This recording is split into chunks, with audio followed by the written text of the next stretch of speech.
Comment cette annonce a alimenté la presse locale et internationale?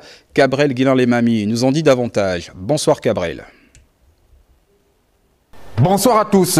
Face à l'urgence, le conseil d'administration de la Caisse nationale d'assurance maladie et de garantie sociale n'a pas perdu de temps pour sélectionner les meilleurs profils devant diriger cette structure de prévoyance sociale. Selon le quotidien L'Union, les nouveaux responsables doivent rapidement mettre en œuvre les dispositions essentielles concernant l'organisation et le fonctionnement de la CNAM-GS, ce qui inclut la définition d'un contrat de performance pour leur mandat de 5 ans, l'élaboration d'une organisation adaptée à la caisse, la création d'un budget prévisionnel et l'établissement d'une grille de rémunération rationalisée. Ces nouveaux responsables ont été reçus par le président de la transition, le général de brigade Brice Clotaire Oligui Nguema, en audience en même temps que le CIFARGA, le syndicat des pharmaciens gabonais.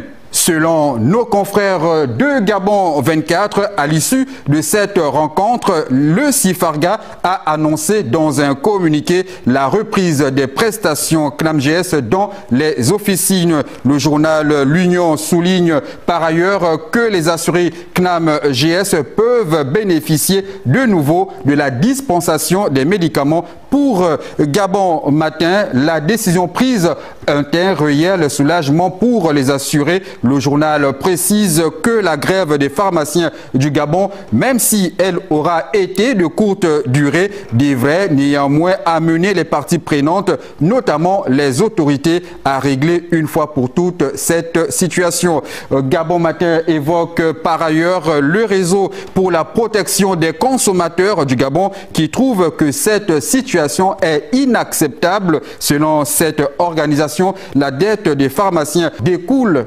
d'une gestion chaotique et irresponsable de la CNAM-GS et les citoyens ne devraient pas subir les conséquences de ce litige. Selon toujours Gabon Matin, les prélèvements sur les salaires des assurés ont toujours été effectués mensuellement sans interruption. C'est pourquoi le réseau pour la protection des consommateurs du Gabon considère que les citoyens assurés à la CNAM-GS ont subi un préjudice et qu'ils doivent être indemnisés pour compenser les pertes enregistrées. Et c'est tout pour votre revue de presse de ce soir. À demain.